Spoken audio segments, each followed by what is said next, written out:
course, now exactly 1 kilometer from the finish line, where the U16 men K1 1,000 meter final is ready to get going.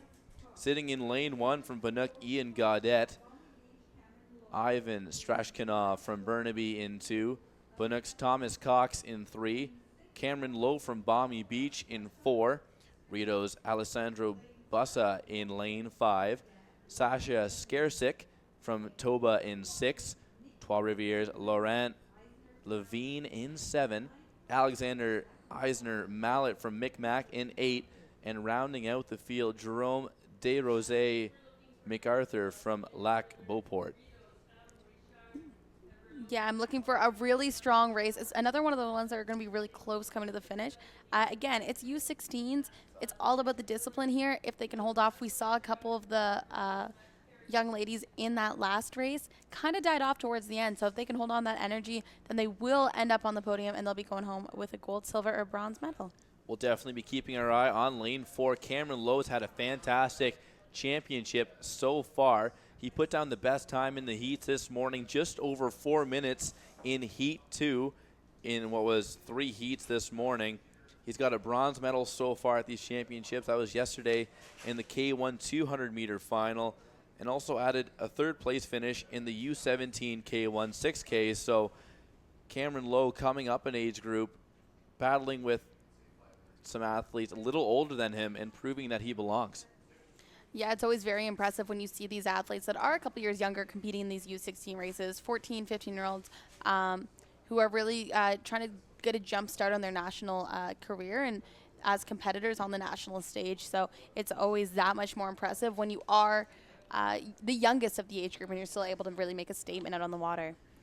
These U16 men approaching that 500-meter mark, the halfway point, and right now it is Laurent Levine from Trois Rivières making his move. We saw Cameron Lowe in that 4 boat from Balmy Beach in the lead, but Laurent Levine has decided to take control in that blue boat, and we'll see how things turn out for him as he'll approach the wind that has come sweeping across this Welland course, this right-to-left wind that could make things interesting in the last 200 meters. Yes, if you've never been to the Welland International Flatwater Center, you wouldn't know that there's 2 buildings, the tower and the main building, across from each other, and it creates kind of a wind tunnel that comes in over the canal. The white barrier does try to block it a little bit, but obviously with major winds coming in, and I can see dark clouds coming in from the other side, it is going to be a huge factor in how people compete. A lot of the time these kayakers go to put up their one side of their paddle and the wind goes right through them, and they completely lose their balance. So it's definitely a factor that these athletes have prepared for. They prepare all year for this competition, but hopefully it doesn't crush the dreams of too many potential national champions. And in the middle portion of this race, looks like Cameron Lowe has decided to take things upon himself to get back into it in lane 4. We're keeping our eye on lane 4, Cameron Lowe and Laurent Levine in 7 from Trois Rivières. But a few other athletes still in it in the middle of this race as we have less than 200 meters remaining. Things really close between Lowe and Levine, but it might be Bussa or Skersik in the middle that could make things interesting with the late push. Yes, and like we said, it's U16. It's all about having that momentum at the end, and it's all about the discipline that you've had for that first 750 meters if you can hold it off for the last 250. Cameron Lowe ripping down this course, looking as strong as ever. A few boats lead up on Laurent Levine. Can Levine make things interesting as we near about 50 meters remaining? Cameron Lowe, gas to the floor. He's giving it all he's got at the end. But look at this final push by Levine. He could make things interesting with about 10 meters remaining. Cameron Lowe just barely has enough, and he gets the job done.